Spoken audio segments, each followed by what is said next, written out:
ಪ್ರಾಣಾದೇರೀಶಿತಾರಂ ಪರಮಸುಖನಿಧಿಂ ಸರ್ವದೋಷವ್ಯಪೇತಂ ಸರ್ವಾಂತಸ್ಥಂ ಸುಪೂರ್ಣಂ ಪ್ರಕೃತಿಪತಿಮಜಂ ಸರ್ವಬಾಹ್ಯಂ ಸುನಿತ್ಯಂ ಸರ್ವಜ್ಞಂ ಸರ್ವಶಕ್ತಿಂ ಸುರಮುನಿಮನುಜಾದ್ಯೈಃ ಸದಾ ಸೇವ್ಯಮಾನಂ ವಿಷ್ಣುಂ ವಂದೇ ಸದಾಹಂ ಸಕಲ ಜಗದನಾದ್ಯಂತ ಮಾನಂದದಂ ತಂ. ಈಗ ತ್ರೀಣಿ ಆತ್ಮನೇ ಅಕುರುತ ಅಂತ ವಾಕ್ಯ ಬಂದಿದೆ. ಸಪ್ತಾನ್ನಗಳನ್ನು ಪರಮಾತ್ಮನು ಸೃಷ್ಟಿ ಮಾಡಿ ಅದರಲ್ಲಿ ಮೂರನ್ನು ತನಗೆ ಇಟ್ಟುಕೊಂಡ. ಯಾವ ಮೂರನ್ನು ತನಗಿಟ್ಟುಕೊಂಡ ಅಂತಂದ್ರೆ ಮನಸ್ಸು, ಮಾತು, ಪ್ರಾಣ, ಈ ಮೂರು ಅನ್ನಗಳನ್ನು ತನಗಾಗಿ ಇಟ್ಟುಕೊಂಡ ಅಂತ. ಅದರಲ್ಲಿ ಆಚಾರ್ಯರು ಭಾಷ್ಯ ಮಾಡ್ತಾ ಭಾಷ್ಯದಲ್ಲಿ ಏನು ಹೇಳಿದರು, ಮನಸ್ಸಿನ 10 ಭಾಗಗಳು, ಆ ಮನಸ್ಸಿನ 10 ಭಾಗಗಳು ಕೂಡ ಪರಮಾತ್ಮನಿಗೆ ಸಂಬಂಧಪಟ್ಟದ್ದು ಅಂತ ತಿಳ್ಕೊಳ್ರಿ. ಯಾಕ ಕಾಮಃ, ಸಂಕಲ್ಪಃ, ವಿಚಿಕಿತ್ಸಾ, ಶ್ರದ್ಧಾ, ಅಶ್ರದ್ಧಾ, ಧೃತಿ, ಅಧೃತಿ, ಹ್ರೀಹಿ, ಧೀಹಿ, ಭೀಹಿ ಎನ್ನುವಂತಹ 10 ವಿಕಾರಗಳು ಅಥವಾ 10 ವೃತ್ತಿಗಳು, ಮನದ ವೃತ್ತಿಗಳು, ಇವೆಲ್ಲವೂ ಭಗವಂತನ ವಿಷಯದಲ್ಲಿಯೇ ಇರಬೇಕು. ಕೊನೆಗೆ ಭೀಹಿ ಅಂತದ ಭಯ. ಆ ಭಯ ಅನ್ನೋದು ಯಾವ ವಿಷಯದಲ್ಲಿರಬೇಕು ಅಂದರೆ ತದಜ್ಞಾನಿ ಭಯಂ, ಅಯ್ಯೋ ನಾ ದೇವರ ವಿಷಯವನ್ನು ತಿಳಿದುಕೊಳ್ಳೇ ಇಲ್ವೇ ಅಂತ ಭಯ ಆಗಬೇಕು. ಯಾವುದ್ಯಾವುದಕ್ಕೂ ಭಯ ಅಲ್ಲ. ಕಳ್ಳರಿಂದ ಭಯ, ದುಷ್ಟರಿಂದ ಭಯ, ಅಥವಾ ಪ್ರಾಣ ಹೋಗುವ ಭಯ, ಅನಾರೋಗ್ಯದ ಭಯ, ಆ ಭಯ ಅಲ್ಲ. ಅಯ್ಯೋ ಇಷ್ಟು ದಿವಸ ಆಯಿತೆ ದೇವರ ವಿಷಯವನ್ನು ತಿಳ್ಕೊಳ್ಳಿಲ್ವೇ, ಅಜ್ಞಾನದಲ್ಲಿ ಕುಳಿತುಕೊಂಡೇ ಅಂತ ಭಯ ಆಗಬೇಕು ಅಂತ ಇಷ್ಟು ಮನದ ವೃತ್ತಿಗಳನ್ನು ತಿಳಿಸಿ ಇನ್ನು ಮುಂದೆ ವಾಕ್, ಎರಡನೇ ಅನ್ನ, ಆ ವಾಚಂ ಅನ್ನೋದನ್ನು ಬಿಡಿಸ್ತಾರೆ. ವಾಚಂ ನಿತ್ಯಂ ತದ್ಗುಣೋಕ್ತೌ. ವಾಚಂ ಏನಾಗ್ಬಿಡ್ತದು? ನಿತ್ಯಂ ತದ್ಗುಣೋಕ್ತೌ. ವಾಗೀಂದ್ರಿಯವನ್ನು ಸರ್ವದಾ ಭಗವಂತನ ಗುಣಗಳನ್ನು ಹೇಳುವುದರಲ್ಲಿ ತೊಡಗಿಸಬೇಕು. ವಾಗೀಂದ್ರಿಯವನ್ನು ಏನು ಮಾಡಬೇಕು? ಸರ್ವದಾ ಭಗವಂತನ ಗುಣಗಳನ್ನು ಹೇಳುವುದರಲ್ಲಿ ತೊಡಗಿಸಬೇಕು. ಸರಿ ಸರಿ. ಏನು ಪ್ರಶ್ನೆ ಬಂದಿತ್ತು ಅಂದ್ರೆ ಆವಾಗ ಹೇಳಿದ್ವಿ, ಮಾತಿಗೆ ಹೇಳುವಾಗ ಯಃ ಕಶ್ಚ ಶಬ್ದೋ ವಾಗೇವ ಸೈಷಾಹಿ ಅಂತಮ ಆಯತ್ತ ಏಷಾಹಿ ನಹ ಅಂತ ಬಂದಿತ್ತು. ಋಷಿಗಳು ಹೇಳಿದರು, ನಮ್ಮ ಮಾತಿದೆಯಲ್ಲ, ಇದು ನಮ್ಮ ಮಾತು, ಇದು ಭಗವಂತನಿಗೆ ಅನ್ನ. ಯಾಕೆ ಅಂದರೆ ನಾವಾಡುವ ಮಾತುಗಳೇನಿವೆ ಇವುಗಳು ಭಗವದ್ವಿಷಯಕವಾಗಿವೆ. ಅದು ಯಾವುದೇ ತರಹದ ಶಬ್ದ ಇರಬಹುದು, ಧ್ವನ್ಯಾತ್ಮಕವಾದ ಶಬ್ದ ಇರಬಹುದು, ವರ್ಣಾತ್ಮಕವಾದ ಶಬ್ದ ಇರಬಹುದು, ಎರಡೂ ಕೂಡ ಭಗವಂತನ ವಿಷಯವನ್ನು ಒಳಗೊಂಡಿದ್ದರೆ ಅದು ಅವನಿಗೆ ಅನ್ನವೆನಿಸುತ್ತದೆ. ಇಷ್ಟು ವಿಷಯ. ಬೆಳಿಗ್ಗೆ ಏನು ಪ್ರಶ್ನೆ ಕೇಳಿದ್ರಿ? ಎಲ್ಲ ಮಾತಾಡುವ ಮಾತುಗಳು ಭಗವಂತನ ಅನ್ನ ಆಗ್ತದೇನು ಅಂತ ಒಂದು ಪ್ರಶ್ನೆ ಬಂತು. ನಾವಾಡುವ ಎಲ್ಲ ಮಾತು ಭಗವಂತನಿಗೆ ಅನ್ನ ಆಗುವುದಿಲ್ಲ. ಯಾಕೆ ಅಂದರೆ ಭಗವದ್ವಿಷಯಕವಾಗಿದ್ದು ಮಾತ್ರ ಅನ್ನವಾಗ್ತದೆ. ಭಗವದ್ವಿಷಯಕವಾದದ್ದು. ಹಂಗೆ ಸುಮ್ಮನೆ ನಾವು ಶ್ರದ್ಧೆಯಿಂದ ಹೇಳಿರ್ತೀವಿ, ಏನಾಡಿದರೂ ಎಲ್ಲ ಭಗವಂತನದ್ದೇ ಅಂತ ಅಂದ್ಕೊಳ್ರಿ ಅಂತ ಹೇಳಿರ್ತೀವಿ. ವೇದದಲ್ಲಿ ಮಾತ್ರ ಸ್ಪಷ್ಟ ಅದ. ಇಲ್ಲಿ ಹೇಳ್ತಾರೆ ವಾಚಂ ನಿತ್ಯಂ ತದ್ಗುಣೋಕ್ತೌ. ಈಗ ನೋಡ್ರಿ ಆನಂದವ್ರು ಏನದಂದ್ರೆ ಮಾತು ಭಗವಂತನಿಗೆ ಅನ್ನ ಅಂತ ಮೂಲದಲ್ಲದ. ಶ್ರೀಮದಾಚಾರ್ಯ ವಿವರಣೆ ಕೊಡುವಾಗ ತದ್ಗುಣೋಕ್ತೌ ನಿತ್ಯಂ ವಾಚಂ ಅನ್ನಂ. ಭಗವಂತನ ಗುಣಗಳನ್ನು ಹೇಳುತ್ತಿದ್ದರೆ ಮಾತ್ರ ಅನ್ನವೆನಿಸುತ್ತದೆ. ಭಗವಂತನ ಗುಣಗಳನ್ನು ಹೇಳದೆ ಸಾಮಾನ್ಯ ವಿಷಯಗಳನ್ನು ಮಾತನಾಡ್ತಾ ಇದ್ದರೆ, ಭಗವದ್ ಅತಿರಿಕ್ತವಾದ ವಿಷಯಗಳನ್ನು ಮಾತನಾಡ್ತಾ ಇದ್ದರೆ ಆಗದು ಅನ್ನ ಅಂತ ಕರೆಸಿಕೊಳ್ಳುವುದಿಲ್ಲ. ಅದು ಹಾಳು ಹರಟೆ ಅಂತ ಕರೆಸಿಕೊಳ್ಳುತ್ತದೆ. ಅವರು ನಲಕೂಬರ ಮಣಿಗ್ರೀವರನ್ನು ಕೃಷ್ಣ ಉದ್ಧಾರ ಮಾಡಿದ್ದಂತೆ. ಆ ಮರಗಳಿಂದ ತೆಗೆದು ಹೊರಗೆ ಬಂದರು. ಅವರು ಅಂಗಳದ 2 ಮರ ಇದ್ವಲ್ಲ, ಬಿದ್ದು ಹೊರಗೆ ಬಂದರೆ, ಎದ್ದು ಬಂದರು, ಪ್ರಾರ್ಥನೆ ಮಾಡಿಕೊಂಡ್ರು. ಏನು ಕೇಳ್ಕೊಂಡ್ರು? ವಾಣಿ ಗುಣಾನು ಕಥನೆ ಶ್ರವಣೌ ಕಥಾಯಾಂ. ನಮ್ಮ ವಾಗೀಂದ್ರಿಯವು ನಿನ್ನ ಗುಣಕಥನದಲ್ಲಿ ಇರಲಿ, ಶ್ರವಣೌ ಕಥಾಯಾಂ, ನಮ್ಮ 2 ಶ್ರವಣೇಂದ್ರಿಯಗಳು ಭಗವತ್ ಕಥೆಗಳನ್ನು ಕೇಳುವುದರಲ್ಲಿ ಇರಲಿ. ಯಾಕೆ ಕೇಳ್ಕೊಂಡ್ರು? ಅವರು ದೇವತೆಗಳಾದದ್ದರಿಂದ ಅವರಿಗೆ ವಾಗೀಂದ್ರಿಯದಿಂದ ಭಗವದ್ಗುಣಗಣ ವರ್ಣನಾ ಮಾಡುವುದು ಅನ್ನ ಅಂತ ಗೊತ್ತದ. ಅದಕ್ಕೆ ಅವ್ರು ಬೇರೆದು ಬೇಕಾಗಿಲ್ಲ. ವಾಣಿ ಗುಣಾನು ಕಥನೆ, ನಿನ್ನ ಗುಣಗಳ ಕಥನಕ್ಕೆ ನಮ್ಮ ವಾಗೀಂದ್ರಿಯವಿರಲಿ ಅಂದರೆ ಅಷ್ಟು ಭಗವಂತನಿಗೆ ಅನ್ನದಾನ ಮಾಡಿದಂತೆ, ಅನ್ನ ತೃಪ್ತಿಯನ್ನು ಪಡಿಸಿದಂತೆ. ಪ್ರಹ್ಲಾದರಾಜರು ಸ್ತೋತ್ರದಲ್ಲಿ ಹೇಳುವಾಗ ಷಡಂಗಯ ಸೇವಯ ವಿನ ಕಥಂ ಭಕ್ತಿಂ ಲಭೇತ ಅಂತ ಒಂದು ಪ್ರಶ್ನೆ ಕೇಳ್ತಾರೆ. 6 ಅಂಗಗಳಿಂದ ಭಗವಂತನ ಸೇವೆಯನ್ನು ಮಾಡದೆ ಭಗವಂತನಲ್ಲಿ ಭಕ್ತಿ ಹುಟ್ಟಲಿ ಅಂದರೆ ಹೆಂಗೆ ಹುಟ್ಟುತ್ತದ್ರಿ ಅಂತ ನರಸಿಂಹದೇವ್ರ ಮುಂದೆ. ಆ 6 ಅಂಗಗಳಲ್ಲಿ ವಾಣಿ ಮೊದಲನೇದು ವಾಣಿ, ಅದು ಭಗವದ್ಗುಣಗಳನ್ನು ಹೇಳದೇ ಹೋದರೆ ಭಕ್ತಿ ಹುಟ್ಟು ಅಂದರೆ ಎಲ್ಲಿಂದ ಹುಟ್ಟಬೇಕು ಹಿಂಗೆ ಕೇಳಿದ್ದಾರೆ. ಅಂದಮೇಲೆ ದೇವತೆಗಳೆಲ್ಲರಿಗೂ ಕೂಡ ಏನು ಎಚ್ಚರದ ಅಂದರೆ ವಾಚಂ ನಿತ್ಯಂ ತದ್ಗುಣೋಕ್ತೌ, ಸರಿ ಆಯ್ತಾ? ಭಗವಂತನ ಗುಣಗಳನ್ನು ಆಡ್ಲಿಕ್ಕೆ ನಾಲಿಗೆ ಉಪಯೋಗಿಸ್ಕೋಬೇಕು. ವಾಚಂ ನಿತ್ಯಂ ತದ್ಗುಣೋಕ್ತೌ ಅಂತ ಹೇಳಿದರು. ವಾಗೀಂದ್ರಿಯ ಭಗವಂತನ ಗುಣಗಳನ್ನು ಹೇಳುವುದಕ್ಕೆ ಅಂದರೆ ಈಗ ಪ್ರಾಣ ಕೊನೆಯದು 3ನೇ ಅನ್ನ ಮುಗಿತು. ಅದಕ್ಕೂ ಭಾಳ ಇಲ್ಲಲ್ಲ, ವಾಗೀಂದ್ರಿಯ ಕಷ್ಟ ಆದ ವಿಷಯ. ಯಾಕೆ ಮೂಲತಃ ಉಪನಿಷತ್ತು ಏನು ಹೇಳಿಬಿಟ್ಟದ, ವರ್ಣಾತ್ಮಕವಾದ ಅಥವಾ ಧ್ವನ್ಯಾತ್ಮಕವಾದ ಯಾವುದೇ ಶಬ್ದಗಳಿದ್ದರೂ ಭಗವದ್ಭಿಷೇಕವಾಗಿದ್ದರೆ ಸಾಕು ಅನ್ನ ಆಗ್ತದ ಅಂತ ತಿಳ್ಕೊಂಡು ಹೇಳಿ. ಶ್ರೀಮದಾಚಾರ್ಯ ವ್ಯಾಖ್ಯಾನ ಏನು ಬಂತು ಅಂತಂದ್ರೆ ಏನು ಬಂತು, ಅವು ನಿತ್ಯದಲ್ಲೂ ಭಗವದ್ ಗುಣಗಳನ್ನು ಹೇಳ್ತಿದ್ರೆ ಸಾಕು ಅಂತ. ಹೌದು, ವರ್ಣಾತ್ಮಕವಾದ ಶಬ್ದಗಳವ, ಅವನ್ನು ಭಗವದ್ಗುಣ ಅಂತ ಹೇಳ್ಬೋದು. ಧ್ವನ್ಯಾತ್ಮಕವಾದದ್ದನ್ನು ಎಲ್ಲಿ ತಂದೀವಿ ನಾವು? ಕೇಳೇ ಇಲ್ಲಲ್ಲ ನಾವು. ಎಲ್ಲದು ಧ್ವನ್ಯಾತ್ಮಕವಾದ ಹೇಳ್ರಿ, ಹೇಳ್ರಿ ನೋಡಂತ ಎಲ್ಲಿ ಭಗವದ್ಗುಣಗಳನ್ನು ಹೇಳ್ತದ ಅಂದ್ರೆ ಅದಕ್ಕೆ ಅಗ್ನಿಮೀಳೆ ಪುರೋಹಿತಂ ಯಜ್ಞಸ್ಯ ದೇವವೃತ್ತಿಜಂ, ಈ ಧ್ವನಿಗಳೇನವಲ್ಲ ಏರಿಳಿತ ಉದಾತ್ತ ಅನುದಾತ್ತ ಸ್ವರಿತ ಎಂಬುವಂತಹದ್ದೇನು ಧ್ವನ್ಯಾತ್ಮಕನೋ ವರ್ಣಾತ್ಮಕನೋ? ಅದು ಧ್ವನ್ಯಾತ್ಮಕ. ಅದಕ್ಕೂ ಅರ್ಥ ಇದೆ, ಅದು ಭಗವಂತನನ್ನೇ ಹೇಳ್ತದೆ. ಹಂಗಿದ್ದ ಹೊತ್ತಿನೊಳಗೆ ಅದು ಭಗವಂತನಿಗೆ ಅನ್ನವಾಗ್ತದೆ. ಗೊತ್ತಾಯ್ತು ಇಲ್ಲೋ? ಆದ್ದರಿಂದ ಹೇಳಿದ್ರು. ಇನ್ನು ಪ್ರಾಣಾಪಾನ ವ್ಯಾನೋದಾನ ಏನು ಮಾಡಬೇಕು ಅಂತ ಕೇಳಿದ್ರೆ ಅದಕ್ಕೆ ಹೇಳ್ತಾರ ಪ್ರಾಣಂ ತತ್ಕರ್ಮಣಿ ಸ್ಫುಟಂ. ನಮ್ಮ ಪ್ರಾಣಗಳಲ್ಲಿ 5 ಭಾಗ, ಪ್ರಾಣಾಪಾನ ವ್ಯಾನೋದಾನ ಸಮಾನ ಅಂತ. ಆವಾಗ ಭಗವಂತನ ಕರ್ಮವನ್ನು ಮಾಡೋ ವಿಷಯದಲ್ಲಿ ಪ್ರಾಣನನ್ನು ತೊಡಗಿಸಬೇಕು. ಸರಿ ಆಯ್ತಾ? ತದನ್ಯ ಕರ್ಮ ಸಂತ್ಯಾಗೆ ಚ ಅಪಾನಂ ಅಲ್ಲಲ್ಲಿ ಕಮ ಹಾಕ್ಕೋತ ಬರ್ರಿ ಅಂದಂಗೆ.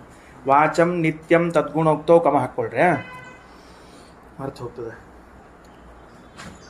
ವಾಚಂ ನಿತ್ಯಂ ತದ್ಗುಣೋಕ್ತೌ ಕಮ ಅಂದರೆ ಭಗವಂತನ ಗುಣಗಳನ್ನು ಹೇಳಲಿಕ್ಕೆ ವಾಗೀಂದ್ರಿಯ ಅಂತ.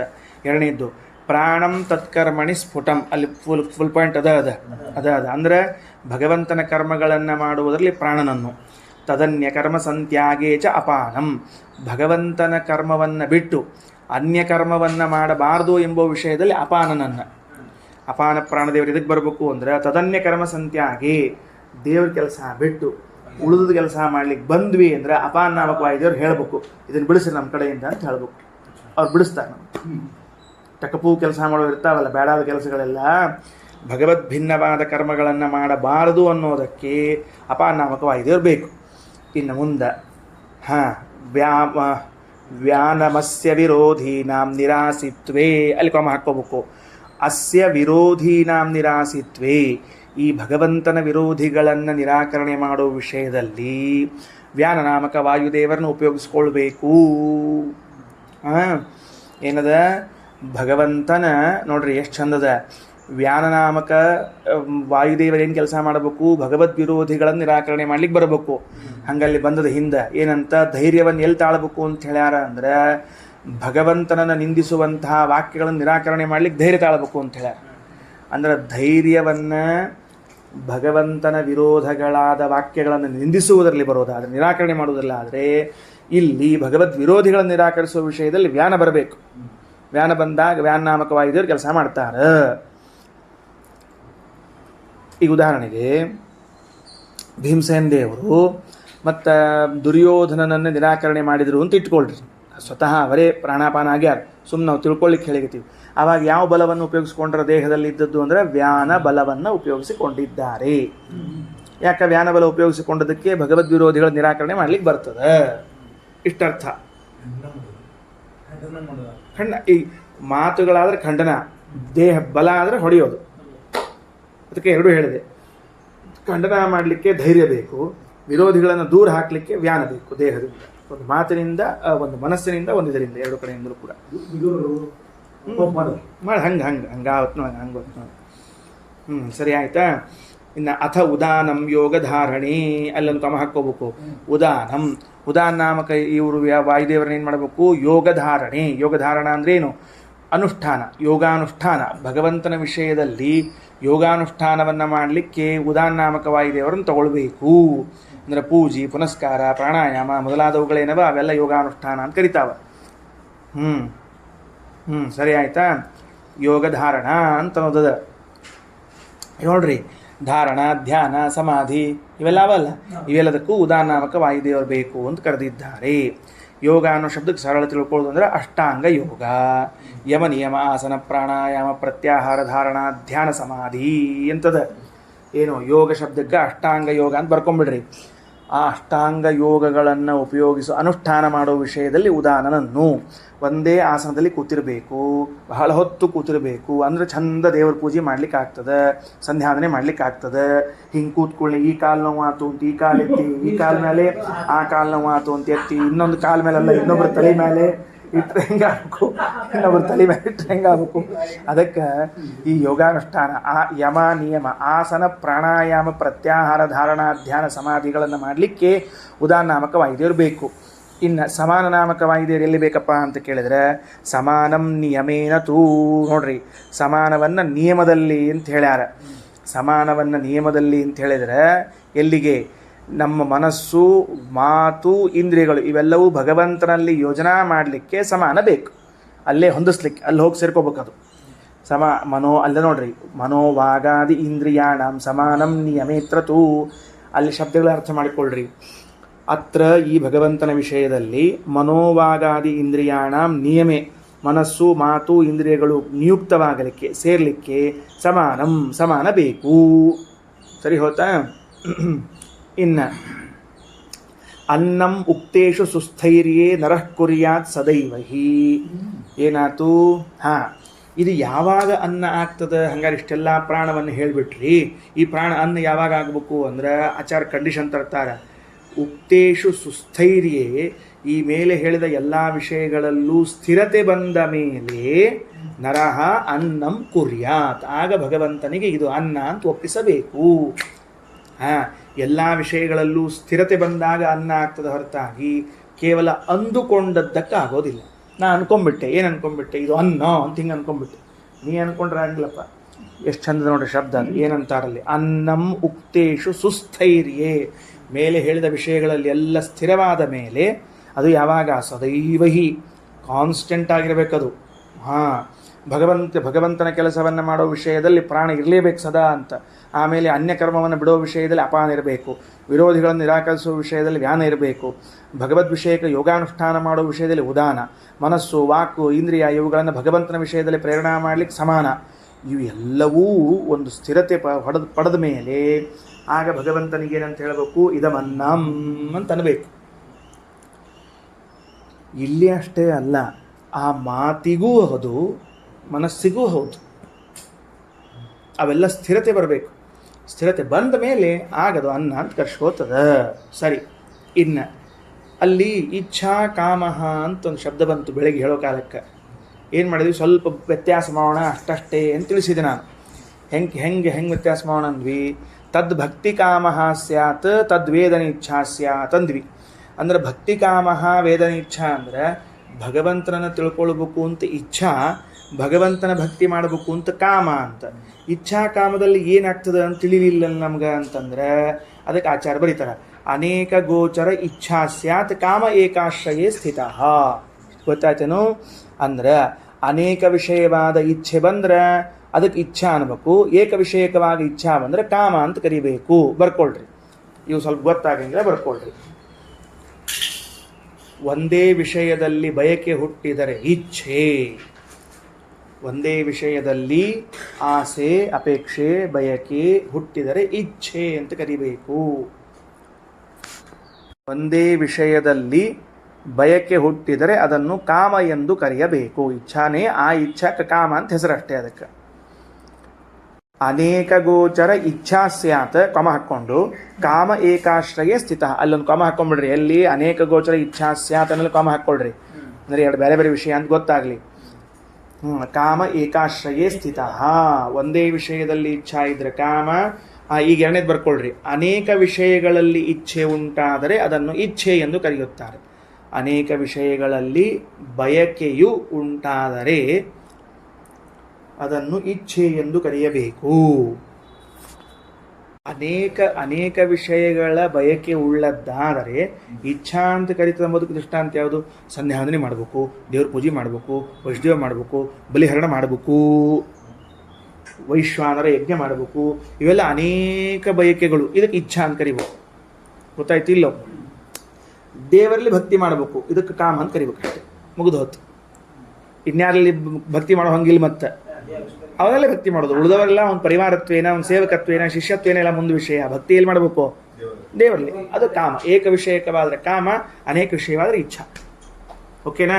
ಅಲ್ಲಿ ಶ್ಲೋಕದಲ್ಲಿ, ಮಂತ್ರದಲ್ಲಿ ಕಾಮ ಸಂಕಲ್ಪ ವಿಚಿಕಿತ್ಸಾ ಅಂತ ಶಬ್ದ ಅದ. ಆ ವಿಚಿಕಿತ್ಸಾ ಅನ್ನೋ ಶಬ್ದಕ್ಕೆ ಈ ಅರ್ಥ ಬರ್ಲಿಕ್ಕೆ ತಾರೋ, ಅನೇಕ ಗೋಚರ ಇಚ್ಛಾ ವಿಚಿಕಿತ್ಸಾ ಸ್ಯಾತ್ ಅಂತ ಅರ್ಥದಕ್ಕೆ ಇರಲಿ. ನಾವು ಇಚ್ಛಾ ಮತ್ತು ವಿಚಿಕಿತ್ಸಾ ಎಂಬುದನ್ನು ಈ ಸದ್ಯ ತಿಳ್ಕೊಂಡೀವಿ, ಹಿಂಕೋಣ ಅಂತ ಮುಂದೆ ಹೋಗೋಣ ಅಂತ. ನಿಮಗೇನು ಭಾಳ ಫರಕ್ ಆಗೋದಿಲ್ಲ. ಶಬ್ದ ಅಷ್ಟ ವಿಚಿಕಿತ್ಸಾ ಅಂತ ಉಪನಿಷತ್ನೊಳಗದ. ಆಚಾರ್ಯರು ಅನೇಕ ಗೋಚರ ಇಚ್ಛಾ ವಿಚಿಕಿತ್ಸಾ, ಏಕಾಶ್ರಯ ಇಚ್ಛಾ ಕಾಮ ಅಂತ ಇಷ್ಟು ಹೇಳ್ಯಾರ. ಇಷ್ಟು ತಿಳ್ಕೊಂಡು ಸಾಕು. ನಾವು ಮುಂದೆ ಹೋಗೋಣ ಬರ್ರಿ. ಏನಾಯ್ತು?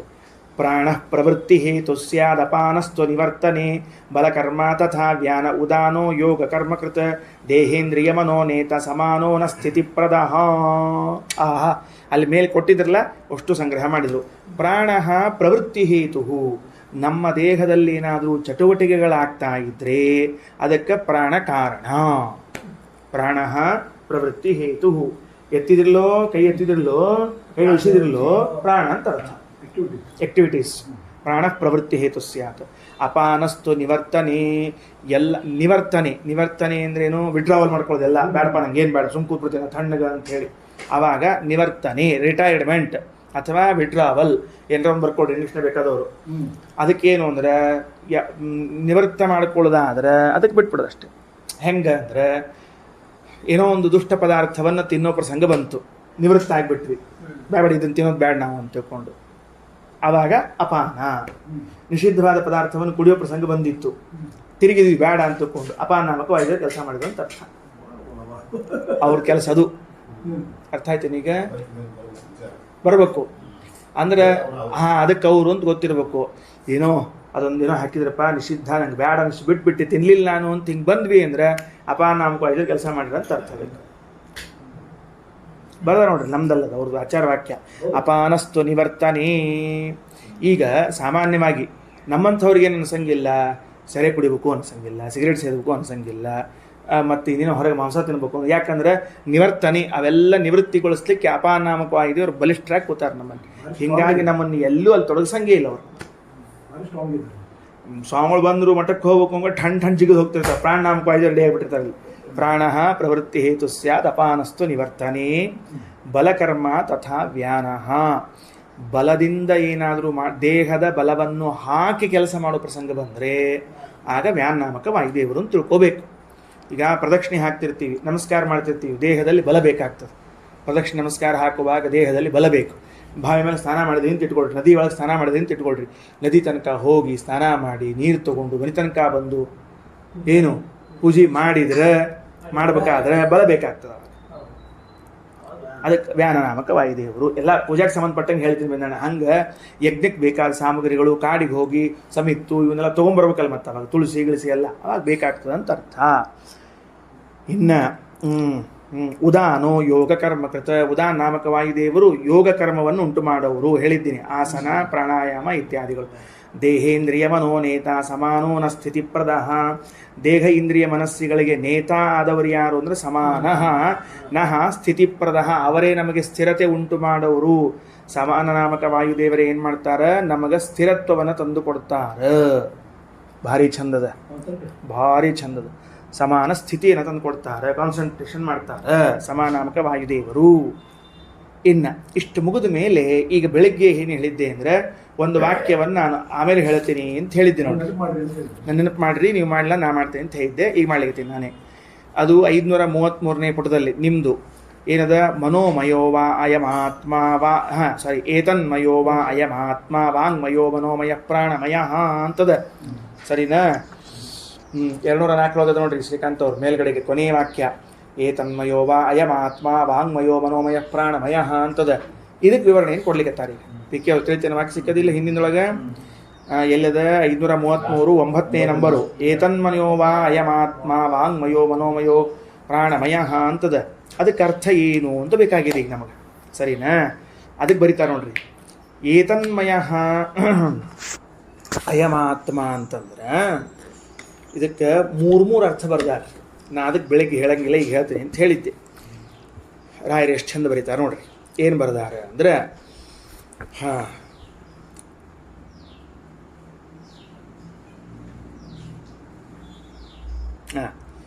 ಯಾಕೆ ಭಗವಂತನು ಪ್ರಾಣವನ್ನು ಅನ್ನವನ್ನಾಗಿ ಮಾಡಿಕೊಂಡ? ನಾ ಈಗ ರಾಯರದು ಖಂಡಾರ್ಥ ಓದ್ಲಿಕ್ಕತ್ತೀನಿ.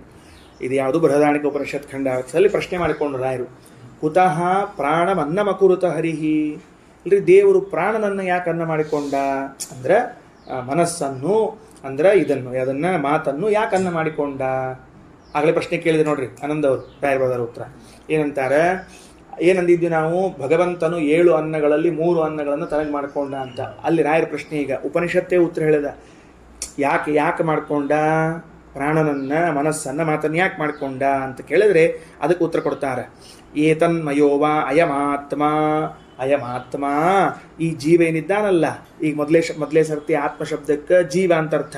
ಅಯಮಾತ್ಮ ಈ ಜೀವ ಇದ್ದಾನಲ್ಲ,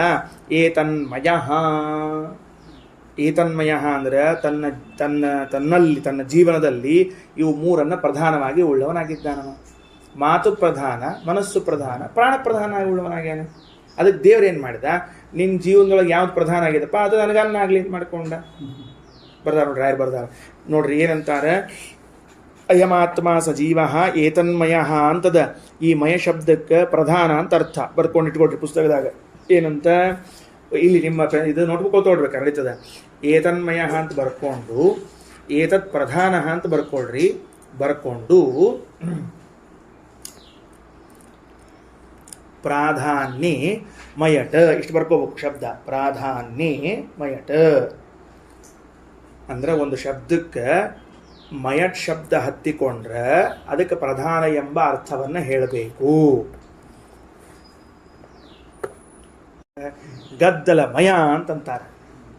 ಗದ್ದಲಮಯ ಅಂದ್ರಿಲ್ಲೋ, ಗದ್ದಲ ಕನ್ನಡ ಶಬ್ದ, ಮಯಟ್ ಸಂಸ್ಕೃತ ಶಬ್ದ. ಆ್ಯಕ್ಚುಲಿ ಹಿಂಗೆ ಕೂಡಿಸ್ಬಾರ್ದು, ಮತ್ತೆ ಹಂಗೆ ಶಬ್ದ ಇಲ್ಲ. 2 ಬೇರೆ ಬೇರೆ ಭಾಷಾ ಶಬ್ದಗಳನ್ನು ಕೂಡಿಸ್ಲಿಕ್ಕೆ ಇದಿಲ್ಲ, ಪರವಾನಗಿ ಇಲ್ಲ ನಮಗೆ. ಆದರೂ ಗದ್ದಲಮಯ ಅಂತಾರೆ. ಏನ್ರಿ ಗದ್ದಲಮಯ ಅಂದ್ರೆ ಏನು? ಗದ್ದಲವೇ ಪ್ರಧಾನ. ಕಾರ್ಯಕ್ರಮ ಹೆಂಗಾಯ್ತು? ಗದ್ದಲಮಯ ಅಂದ್ರೆ ಕಾರ್ಯಕ್ರಮ ಏನು ಆಗಲೇ ಇಲ್ಲ, ಬರೀ ಜಗಳಗಳೇ ಅದು ಅಂತ ಅರ್ಥದಕ್ಕೆ.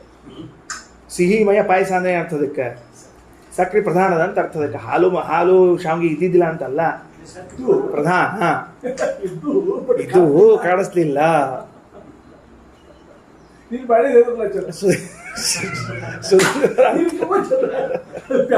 ನೆನಪಿಡ್ಬೇಕಾದ್ದೇನು ಅಂದ್ರೆ ಮಯಟ್ ಅನ್ನೋದು ಒಂದು ಪ್ರತ್ಯಯ. ಈಗ ಕೃಷಿ ವಲಹ ಅಂತ ಶಬ್ದ ಇಲ್ಪ ಭಿನ್ನಣ. ಕೃಷಿ ವಲಹ ಅಂದ್ರೆ ಏನು? ರೈತ ಅಂತ ಅರ್ಥ. ಕೃಷಿ ಅನ್ನೋ ಶಬ್ದಕ್ಕೆ ವಲಚ್ ಪ್ರತ್ಯಯ ಹತ್ತಿದ್ರೆ ಕೃಷಿ ವಲಹ ಅಂತ ಶಬ್ದ ಆಗ್ತದೆ. ಹಂಗ ಆನಂದ ಎಂಬ ಶಬ್ದಕ್ಕೆ ಮಯಟ್ ಪ್ರತ್ಯಯ ಹತ್ತಿರ ಆನಂದಮಯ ಅಂತ ಆಗ್ತದೆ. ಸರಿ ಹೇಳ್ತಾ? ಪ್ರಾಣ ಶಬ್ದಕ್ಕೆ ಮಯಟ್ ಹತ್ತಿರ ಪ್ರಾಣಮಯ ಅಂತ ಆಗ್ತದೆ. ಹಂಗ ಮನಃ ಅನ್ನೋ ಶಬ್ದಕ್ಕೆ ಮಯಟ್ ಶಬ್ದ ಹತ್ತಿರ ಮನೋಮಯ ಅಂತ ಆಗ್ತದೆ. ಆ ಮಯಟ್ ಅನ್ನುವ ಶಬ್ದದ ಅರ್ಥ ಏನು ಅಂತ ಕೇಳಿದ್ರೆ ಪ್ರಧಾನ ಅಂತ ಅರ್ಥ. ತಿಳಿತದಲ್ಲಿ ವಿಷಯ? ಸರಿ, ಮುಂದೆ. ಓಕೆ, ರೈಟ್, ಆಯ್ತಾ? ಯಾಕಪ್ಪ ಅಂದ್ರೆ ರಾಯರಂತಾರ ಪ್ರಾಧಾನ್ಯ ಮಯಟ್ ವಾಕ್ ಪ್ರಧಾನ, ಮನಃ ಪ್ರಧಾನ, ಪ್ರಾಣ ಪ್ರಧಾನ. ಈ ಜೀವ ಏನಾಗ್ಯಾನ ಅಂದ್ರೆ ವಾಕ್ ಪ್ರಧಾನನಾಗಿದ್ದಾನೆ. ನಾವು ಮಾತಾಡದೇ ಇದ್ರೆ ಏನು ಇದನ್ನೇಂತರದಕ್ಕೆ ಸಂವಹನವನ್ನೇ ಮಾಡ್ಲಿಕ್ಕೆ ಸಾಧ್ಯ ಇಲ್ಲ, ಸಂಪರ್ಕವನ್ನು ಸಾಧಿಸ್ಲಿಕ್ಕೆ ಸಾಧ್ಯ ಇಲ್ಲ. ವಾಕ್ ಪ್ರಧಾನ. ಮನಃ ಪ್ರಧಾನ, ನಮ್ಮ ಮನಸ್ಸು ಪ್ರಧಾನವಾಗಿರದೇ ಹೋಗಿದ್ರೆ ಇಷ್ಟೆಲ್ಲ ನಾವು ಬೆಳವಣಿಗೆಯನ್ನು ಹೊಂದಲಿಕ್ಕೆ ಸಾಧ್ಯನೇ ಇದ್ದಿದ್ದಿಲ್ಲ. ಪ್ರತಿಯೊಬ್ಬ ಬೆಳವಣಿಗೆಯನ್ನು ಹೊಂದಿದ ವ್ಯಕ್ತಿಯನ್ನು ನೋಡ್ರಿ, ಯಾರೇ ಅವರು ಮನಸ್ಸು ಪ್ರಧಾನವಾಗಿದ್ದಕ್ಕೆ ಕೆಲಸ ಆಗ್ಯದ. ಆಮೇಲೆ ಪ್ರಾಣ ಪ್ರಧಾನ, ಮತ್ತು ದೇಹದಲ್ಲಿ ಪಂಚಪ್ರಾಣಗಳು ಪ್ರಧಾನ ಆಗಿದ್ದಿಲ್ಲ ಅಂದ್ರೆ ಏನು ಮಾಡ್ಬೇಕು ತಗೊಂಡು? ಅಂದ ಮೇಲೆ ಯಾಕೆ ಭಗವಂತನು ಈ 3ಗಳನ್ನು ಅನ್ನವನ್ನಾಗಿ ಸ್ವೀಕಾರ ಮಾಡಿದ ಅಂದರೆ ಸಕಲ ಜೀವರಾಶಿಗಳಲ್ಲಿ ಇವು 3 ಪ್ರಧಾನವೆನಿಸಿವೆ. ಆದ್ದರಿಂದ ಎಷ್ಟೋ ವ್ಯಕ್ತಿಗಳನ್ನು ನೋಡ್ತಿರ್ತೇವೆ, ವಿಕಲಾಂಗರಾಗಿರ್ತಾರೆ, ಆದರೂ ಸಾಧನೆ ಮಾಡಿರ್ತಾರೆ. ಹೆಂಗೆ ಸಾಧನೆ ಆಯಿತು? ಮನಃ ಪ್ರಧಾನ. ಹೌದೋ ಇಲ್ಲೋ? ಶಾಂಗ್ರಿತ. ಮತ್ತೆ ಯಾಕಾಗ್ತದು? ಮನಃ ಪ್ರಧಾನ. ಕಣ್ಣೇ ಇರಂಗಿಲ್ಲ, ಆದರೆ ಏನು ಮಾತಾಡ್ತಿರ್ತಾರೆ ಅವರು ಅಂದ್ರೆ ಅದ್ಭುತವಾಗಿ ಮಾತಾಡ್ತಿರ್ತಾರೆ. ಯಾಕೆ? ವಾಕ್ ಪ್ರಧಾನ ಅಂದ್ರೆ ಅಲ್ಲ ಇರ್ಲಿ ಅಲ್ಲ ಅಂದ್ರೆ ಆ ಅಂಗಗಳು ಇಲ್ಲದೆ ಹೋದರೂ ದೇಹದಲ್ಲಿ ಪ್ರಧಾನವಾದದ್ದು ಯಾವುದೊಂದು ಸಿದ್ಧ ಆಯ್ತಲ್ಲ ನಮ್ಗೀಗ, ಪ್ರಧಾನವಾದ ಸಿದ್ಧ ಆಯ್ತಲ್ಲ. ಈಗ ಕಿವಿ ಕೇಳಿಸ್ತಿರಂಗಿಲ್ಲ ಅವನಿಗೆ, ಆದರೆ ಏನು ಅದ್ಭುತ ಚಿತ್ರ ಬಿಡಿಸ್ತಿರ್ತಾನ, ಅದ್ಭುತವಾದ ಸಂಗೀತ ಹಾಡ್ತಿರ್ತಾನ, ಕಿವಿನೇ ಕೇಳಿಸಂಗಿಲ್ಲ ಅವನಿಗೆ. ಇಬ್ರು ಕಣ್ಣಿಲ್ಲದೆ ಇದ್ದವನು ಭರತನಾಟ್ಯ ಏನು ಚಂದ ಭರತನಾಟ್ಯ ಮಾಡ್ತಾನೆ, ಸರಿ ಅನ್ನೋದ ಅಂದ್ರೆ ಇವು ದೇಹದಲ್ಲಿ ಪ್ರಧಾನವಾದದ್ದು ಇವು ಮೂರು ಅಂದಮೇಲೆ ದೇವರದಕ್ಕೆ ಮೂರು ಅನ್ನವನ್ನು ಮಾಡಿಕೊಂಡ್ಬಿಟ್ಟ ಅಂತ ಹೇಳಿದ. ಈಗ ಶ್ರೀಮದಾಚಾರ್ಯ ಮತ್ತೊಂದು ಅಭಿಪ್ರಾಯ ಹೇಳ್ತಾರೆ, ಇದೇನೇ ಆಯ್ತು ರಾಯರ ಅಭಿಪ್ರಾಯ ತಿಳಿತು ನಮಗೀಗ. ಅಂದ್ರೆ ಏನು ಅಂತ ಬರೆದ್ರೆ ಪ್ರಧಾನ ಪ್ರಧಾನ ಪ್ರಧಾನ ಅಂದ್ರೆ ಏನು ಅಂದ್ರೆ ವಾಂಗ್ ಮನಃ ಪ್ರಾಣ ಅಭಿಮಾನಿನಾಂ ಉತ್ತಮ ದೇವಾನಾಂ ಸಾನ್ನಿಧ್ಯ ನಿಮಿತ್ತ ಉತ್ಕರ್ಷವಾನ್ ಇತ್ಯರ್ಥ. ಆ ದೇವತೆಗಳ ಸನ್ನಿಧಾನ ಇವನಲ್ಲಿ ಅಧಿಕವಾಗಿ ಇದ್ದದ್ದರಿಂದ ಇವನಿಗೆ ಉತ್ಕರ್ಷ ಉಂಟಾಗಿದೆ. ಈಗ ಭಾಷ್ಯ ಓದ್ರಿ ಏನಂತಾರೆ, ಮನೋವಾಕ್ ಪ್ರಾಣ ಸಾನ್ನಿಧ್ಯ ಪ್ರಾಧಾನ್ಯ ಜೀವ ಉನ್ನತಿ. ಬರೋಬ್ಬರಿ ಬಂತು ನೋಡ್ರಿ. ಈಗ ಅಂದ್ರೆ ನಮ್ಮ ಜೀವನದೊಳಗೆ ನಾವು ಉನ್ನತಿಯನ್ನು ಪಡೀಲಿಕ್ಕೆ ಕಾರಣ ಈ ಮೂರೇನವನೋ ಆ ಮೂರರ ಅಭಿಮಾನಿ ದೇವತೆಗಳ ಸನ್ನಿಧಾನವೂ ಅಷ್ಟೇ ಮಹತ್ವದ್ದು. ಮಾತಿನಲ್ಲಿ ಭಾರತೀ ದೇವಿಯರು, ಮನಸ್ಸಿನಲ್ಲಿ ಬ್ರಹ್ಮದೇವರು, ಪ್ರಾಣದಲ್ಲಿ ಪ್ರಾಣದೇವರು, ಈ ಮೂರಕ್ಕೆ ಅವರ ಅಭಿಮಾನಿಗಳಾಗ್ಯಾರ. ಅವರ ಸನ್ನಿಧಾನ ಅಧಿಕವಾಗಿತ್ತು ಅಂದ್ರೆ ನಮ್ಮ ಜೀವನದಲ್ಲಿ ಉನ್ನತಿ ಬಂದೇ ಬರ್ತದೆ. ಸರಿ ಆಯ್ತಾ? ಈಗ ಮುಂದ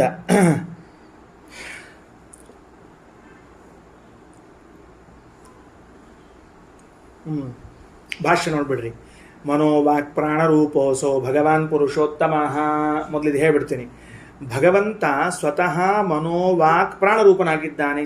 ಆ ಭಗವಂತ ಯಾಕೆ ಸ್ವತಃ ಮನೋವಾಕ್ ಪ್ರಾಣರೂಪನಾಗಿದ್ದಾನೆ ಅಂದರೆ ಅವನು ನೋಡ್ರಿ, ಅವನಿಗೆ ವಾಗೀಂದ್ರಿಯ ಅದ, ಅವನೇ ವಾಗೀಂದ್ರಿಯ, ಅವನಿಗೆ ಮನಸ್ಸದ, ಅವನೇ ಮನಸ್ಸು, ಅವನಿಗೆ ಪ್ರಾಣ ಅದ, ಅವನೇ ಪ್ರಾಣಜ್ಞಾನ.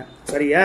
ಯಾಕೆ ಹೇಳಿಕತ್ತೀರಿ? ಕ್ರಮವಾಗಿ ಹೇಳ್ತಾರೆ. ಈಗ ಮನೋವಾಕ್ ಪ್ರಾಣತಸ್ತಸ್ಯ ಜಾತ ಅನ್ನೇ ಅಭಿಮಾನಿನಃ. ಅಭಿಮಾನಿಗಳೆಲ್ಲ ಅಲ್ಲಿಂದ ಹುಟ್ಟಿದ್ದಾರೆ. ಎಲ್ಲಿಂದ? ಭಗವಂತನ ಮನಸ್ಸಿನಿಂದ, ಭಗವಂತನ ಮಾತಿನಿಂದ, ಭಗವಂತನ ಪ್ರಾಣದಿಂದ. ಯಾರ್ಯಾರು? ಬ್ರಹ್ಮ, ಸರಸ್ವತಿ, ವಾಯು, ಮನ ಆದ್ಯಭಿಮಾನಿನಃ. ಮನಸ್ಸಿಗೆ ಮೊದಲಾದವರೆಲ್ಲ ಯಾರಾಗ್ಯಾರ? ಅವರೇ ಅಭಿಮಾನಿಗಳಾಗಿದ್ದಾರೆ. ಸರಸ್ವತೀ ದೇವಿ ವಾಗಭಿಮಾನಿ, ಮನೋಭಿಮಾನಿಗಳು ಬ್ರಹ್ಮದೇವರು, ಪ್ರಾಣಾಭಿಮಾನಿಗಳು ವಾಯುದೇವರು ಅಂತ ತಿಳ್ತಕ್ಕದ್ದು. ಸರಳದ ಆಕಿ ಸರಸ್ವತಿ ವಾಗಭಿಮಾನಿ ಎಂಬುದು ಅತ್ಯಂತ ಸ್ಪಷ್ಟನ ಅದ ಅಲ್ಲ, ಬೇರೆ ಇನ್ನೇನು ಹೇಳಬೇಕಾಗಿಲ್ಲ. ಬ್ರಹ್ಮದೇವರು ಅಲ್ಲಿದ್ದಾರೆ, ಪ್ರಾಣದೇವರು ಪ್ರಾಣಕ್ಕಿದ್ದೇ ಇದ್ದಾರೆ. ಸರ್ವಸ್ಯ ಅಂತಸ್ಥಿತಂ ವಿಷ್ಣುಮಾಯತ್ತ ವಾಗ್ಧಿನ ಸದಾ. ಸರ್ವಸ್ಯ ಅಂತಃ ಏನದ? ಎಲ್ಲರ ಒಳಗೆ ಸ್ಥಿತಂ ಎಲ್ಲರ ಒಳಗಿರುವಂತಹ ಪರಮಾತ್ಮನನ್ನು ವಿಷ್ಣುಂ ಆಯತ್ತ. ಆ ಮಾತು ಸರ್ವಾಂತರ್ಯಾಮಿಯಾದ ಭಗವಂತನನ್ನ ವಿಷಯಕ್ಕೆ ಒಳಪಡಿಸಿದೆ. ಅಂದರೆ ಯಾವುದೇ ಮಾತನಾಡಿದರೂ ಭಗವಂತನ ವಿಷಯಕ ಮಾತು ಸದಾ. ಸರ್ವವಾಚಶ್ಚ ಘೋಷಾಶ್ಚ ವಿಷ್ಣೋರ್ನಾಮೇತಿ ಕೀರ್ತಿತಾಹ.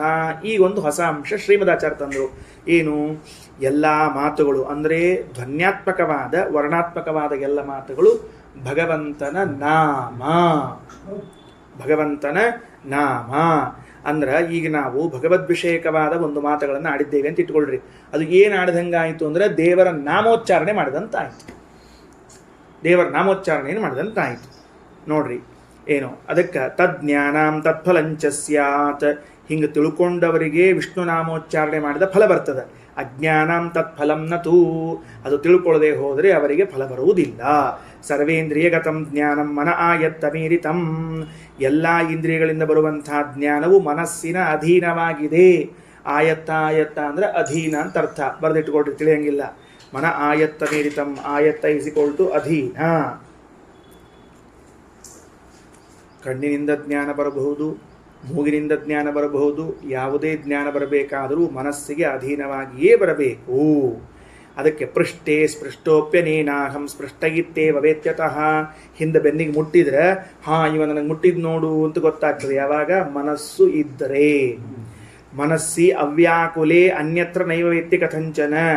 ಮನಸ್ಸಿ ಅವ್ಯಾಕುಲೆ, ಏನೂ ಮನಸ್ಸು ವ್ಯಾಕುಲಗೊಂಡಿದ್ದಿಲ್ಲ, ಬೇರೆ ಕಡೆ ಹೋಗಿದ್ದಿಲ್ಲ ಅಂದ್ರೆ ಆಗ ಏನಾಗ್ತದೆ ಅಂತಂದ್ರೆ ಗೊತ್ತಾಗ್ಬಿಡ್ತದೆ. ಅಂದ್ರೆ ಎಲ್ಲಾ ಇಂದ್ರಿಯದಿಂದ ಬರುವ ಜ್ಞಾನ ಮನಃಪ್ರಧಾನಕವಾದದ್ದು, ಮನಸ್ಸಿಗೆ ಅಧೀನವಾದದ್ದು.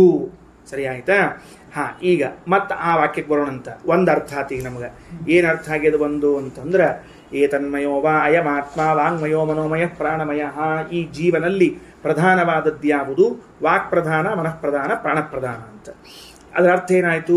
ವಾಗಭಿಮಾನಿ, ಮನೋಭಿಮಾನಿ, ಪ್ರಾಣಾಭಿಮಾನಿ ಉತ್ತಮ ದೇವತೆಗಳ ಸನ್ನಿಧಾನ ಇದ್ದದರಿಂದಾಗಿ ಅವನಿಗೆ ಉತ್ತಮತ್ವ ಬರ್ತದೆ ಅಂತ. ಯಾರವರು ಅಂದರೆ ಕ್ರಮವಾಗಿ ಅದೇ ಮತ್ತೆ ವಾಕ್ಯ ವಾಂಗ್ಮಯ ಮನೋಮಯ ಪ್ರಾಣಮಯ ಅಂತಂದ್ರೆ ವಾಗಭಿಮಾನಿಗಳಾದವರು ಯಾರು? ಸರಸ್ವತಿ ಮತ್ತು ಬ್ರಹ್ಮದೇವರು, ಪ್ರಾಣದೇವರು ಅಲ್ರಿ. ಅಯಮಾತ್ಮ ಅನ್ನೋ ಶಬ್ದಕ್ಕೆ ಅರ್ಥ ಏನಾಯ್ತು ಅವಾಗ? ಈ ಸರಸ್ವತಿ, ಪ್ರಾಣ, ಬ್ರಹ್ಮದೇವರೇ ಏನಿದ್ದಾರೆ ಇವರೇ ಪ್ರಾಣಮಯ, ಮನೋಮಯ, ಯಾವುದು ಮತ್ತು ಉಳಿತದು ವಾಂಗ್ಮಯ. ವಾಂಗ್ಮಯ, ಮನೋಮಯ, ವಾಂಗ್ಮಯ, ಪ್ರಾಣಮಯ, ಇವರು ಮೂರಾಯಿತು. ಇವರು ಯಾಕೆ ಅದಾಗ್ಯಾರ? ಆ ರೂಪದವರಾಗ್ಯಾರ? ಪ್ರಶ್ನೆ ನಮ್ಮದು. ಯಾರು? ಸರಸ್ವತಿ ವಾಗಭಿಮಾನಿಯಾಗಿ ವಾಂಗ್ಮಯ ಎಂದು ಯಾಕೆ ಕರೆಸಿಕೊಂಡಿದ್ದಾಳೆ? ಪ್ರಾಣದೇವರು ಪ್ರಾಣಮಯ ಅಂತ ಕರೆಸಿಕೊಂಡು ಯಾಕೆ ಆಗ್ಯಾರ ಅಂದ್ರೆ ಅದಕ್ಕೆ ಉತ್ತರ ಏನು ಅಂದ್ರೆ ಭಗವಂತನ ವಾಕು ಪ್ರಾಣ ಮನಸ್ಸಿನಿಂದ ಜನಿಸಿದ್ದಾರೆ. ಮುಗಿದು ಹೋಯ್ತು. ಏನಾಯ್ತು? ಇಷ್ಟರ್ಥ. ಈಗ ಬರ್ಕೊಳ್ರಿ. ಈಗ ನಾ ಹೇಳಿದ್ ಬರ್ಕೊಂಡ್ಬಿಟ್ರೆ ಮುಗಿದು ಹೋಯ್ತು ಕೆಲಸ. 3 ಟ್ರೀ ಬರ್ಬೇಕು ಸರಳವಾಗಿ. 3 ಟ್ರೀ ಬಂದ್ಬಿಟ್ರೆ ಗೊತ್ತಾಗ್ಬಿಡ್ತದೆ. ಗೊತ್ತಾಯ್ತಾ? ಏನು ಬರ್ಕೋಬೇಕು ಅಂದ್ರೆ ಅಯಮಾತ್ಮ. ಅಯಮಾತ್ಮ ಬರ್ಕೊಡ್ರಿ ಮೊದಲನೇದ್ದು. ನಂಬರ್ 1 ಅಯಮಾತ್ಮ. ಈ ಪರಮಾತ್ಮನು, ಅಯಮಾತ್ಮ ಅನ್ನೋ ಶಬ್ದಕ್ಕೆ ಈ ಪರಮಾತ್ಮ ಅಂತ ಅರ್ಥ. ಈಗ ಅಯಮಾತ್ಮ, ಈ ಪರಮಾತ್ಮನು. ಕೆಳಗೆ ಯಾರೋ ಮಾರ್ಕ್ ಬಂದು 3 ಬರಬೇಕು. ಕೆಳಗೆ ಯಾರೋ ಮಾರ್ಕ್ ಬಂದು 3 ಬರಬೇಕು. ನಂಬರ್ 1 ಫಸ್ಟು ಮನೋಮಯ. ನಂಬರ್ 2 ವಾಂಗ್ಮಯ. ನಂಬರ್ 3 ಪ್ರಾಣಮಯ.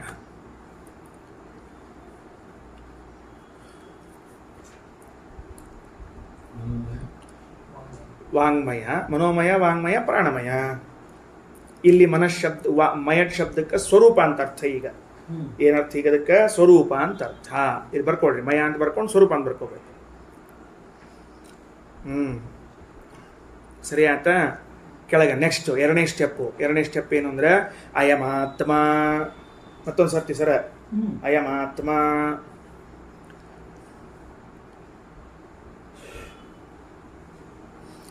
ಈ ಅದ್ರ ಮುಂದೆ ಅಯಮಾತ್ಮದ ಮುಂದೆ ಏನು? ಅಯಮಾತ್ಮ ಮುಂದೆ ಅಂದ್ರೆ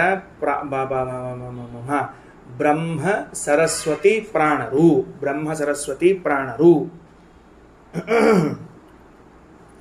ಬ್ರಹ್ಮ ಸರಸ್ವತಿ ಪ್ರಾಣರು. ಮುಗಿತಾ? ಕೆಳಗ ಮನೋಮಯ. ಮನೋಮಯ ಅಂತ ಬರ್ಕೋಬೇಕು. ಅದರ ಮುಂದೆ ಏನು ಬರ್ಕೋಬೇಕು? ಅಥವಾ ಅದರ ಕೆಳಗೆ ಏನು ಬರ್ಕೋಬೇಕು? ಭಗವಂತನ ಮನಸ್ಸಿನಿಂದ ಜನಿಸಿದವರು. ಇಟ್ಟರ್ಥ. ಮನೋಮಯ ಭಗವಂತನ ಮನಸ್ಸಿನಿಂದ ಜನಿಸಿದವರು. ಸರಿ. ಕೆಳಗೆ ನೆಕ್ಸ್ಟ್ ಯಾವ್ದು ಬರ್ತದೆ ಈಗ? ವಾಂಗ್ಮಯ.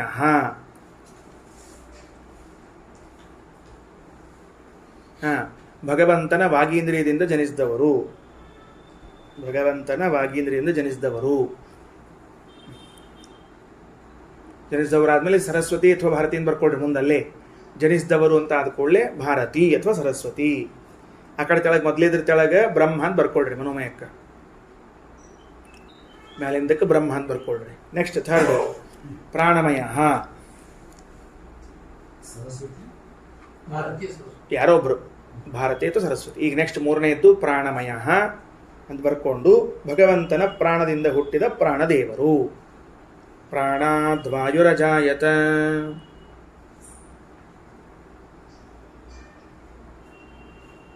ವಾಯುದೇವರನ್ನು ಬರೆದು ಮುಗೀತಷ್ಟು ಕೆಲಸ. ನೆಕ್ಸ್ಟ್ ಅಯಮಾತ್ಮ ಮತ್ತು ಮೂರನೇ ಅರ್ಥ. ಅಯಮಾತ್ಮ ಅಂದ್ರೆ ಮೂರನೇ ಅರ್ಥ. ಈಗ ಈ ಜೀವನು ಅಂತ ಅರ್ಥ. ಈಗ ಈ ಜೀವನು. ಮತ್ತೆ ಮನೋಮಯ. ಇದು ಸ್ವಲ್ಪ ದೀರ್ಘ ವಿವರಣೆ ಕೊಡ್ಬೇಕಾಗ್ತದೆ. ಟೈಮ್ ಜಾಗ ಇಟ್ಕೊಂಡು ಬರ್ಕೊಳ್ರಿ. ಬರ್ಕೊಂಡ್ರ? ಮನೋಮಯ ಬರ್ಕೊಂಡ್ರಲ್ಲ ಎಲ್ಲರೂ? ಹರಿಯ ಮನಸ್ಸಿನಿಂದ ಜನಿಸಿದ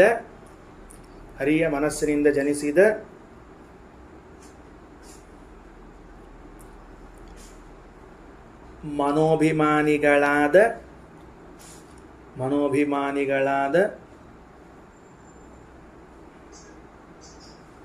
ಬ್ರಹ್ಮದೇವರ ಸನ್ನಿಧಾನ ಪಡೆದ ಮನಸ್ಸುಳ್ಳವನು. ಸನ್ನಿಧಾನ ಪಡೆದ ಮನಸ್ಸುಳ್ಳವನು. ಯಾವುದು? ಎರಡನೇದ್ದು ವಾಕ್. ವಾಕ್ ಬರಬೇಕು. ವಾಂಗ್ಮಯ. ವಾಂಗ್ಮಯ ಭಗವಂತನ ವಾಗಿಂದ್ರಿಯದಿಂದ ಜನಿಸಿದ, ಭಗವಂತನ ವಾಗಿಂದ್ರಿಯದಿಂದ ಜನಿಸಿದ, ವಾಗಿಂದ್ರಿಯಕ್ಕೆ ಅಭಿಮಾನಿನಿಯಾದ, ವಾಗಿಂದ್ರಿಯಕ್ಕೆ ಅಥವಾ ಮಾತಿಗೆ ಎರಡಕ್ಕೂ ಅಷ್ಟ, ವಾಗಿಂದ್ರಿಯ ಬಾರ್ ಮಾತು, ವಾಗಿಂದ್ರಿಯ ಹಾಗೂ ಮಾತಿಗೆ ಅಭಿಮಾನಿನಿಯರಾದ ಸರಸ್ವತೀ ದೇವಿಯ ಸನ್ನಿಧಾನ ಉಳ್ಳ.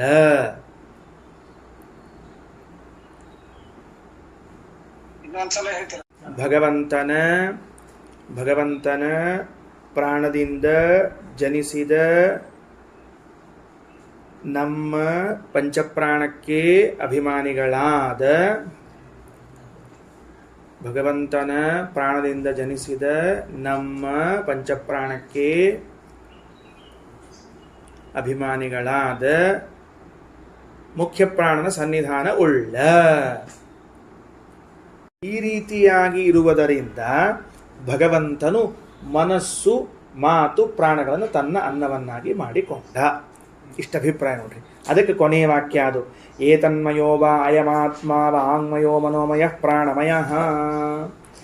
ಭಗವಂತನು ಸ್ವತಃ ಸ್ವರೂಪಭೂತವಾದ ಮನಸ್ಸೆಂಬ ಇಂದ್ರಿಯ ಉಳ್ಳವನು, ಸ್ವರೂಪಭೂತವಾದ ವಾಕ್ ಎಂಬ ಇಂದ್ರಿಯ ಉಳ್ಳವನು, ಸ್ವರೂಪಭೂತವಾದ ಪ್ರಾಣ ಉಳ್ಳವನು. ಆ ಭಗವಂತನು ತನ್ನ ಸ್ವರೂಪಭೂತವಾದ ಮನಸ್ಸಿನಿಂದ ಚತುರ್ಮುಖ ಬ್ರಹ್ಮದೇವರನ್ನು ಹುಟ್ಟಿಸಿದಾಗ ಆ ಚತುರ್ಮುಖ ಬ್ರಹ್ಮದೇವರು ಮನೋಭಿಮಾನಿಗಳಾಗಿ ನಮ್ಮ ಮನಸ್ಸಿನಲ್ಲಿ ಇದ್ದದ್ದರಿಂದ ಈ ಜೀವನಿಗೆ ಅವರ ಸನ್ನಿಧಾನ ಪ್ರಯುಕ್ತಕವಾಗಿ ಉನ್ನತಿ ಬರ್ತದೆ. ಆ ಭಗವಂತನ ಸ್ವರೂಪಭೂತವಾದ ವಾಗೀಂದ್ರಿಯದಿಂದ ಸರಸ್ವತೀ ದೇವಿ ಹುಟ್ಟಿ ನಮ್ಮ ವಾಗೀಂದ್ರಿಯಕ್ಕೆ ಅಭಿಮಾನಿನಿಯಾಗಿ ನಮ್ಮ ವಾಗೀಂದ್ರಿಯದಲ್ಲಿ ನೆಲೆಸಿದ್ದರಿಂದ ನನ್ನ ಜೀವನದಲ್ಲಿ ಉನ್ನತಿ ಕಾಣಲಿಕ್ಕೆ ಸಾಧ್ಯ ಅದ.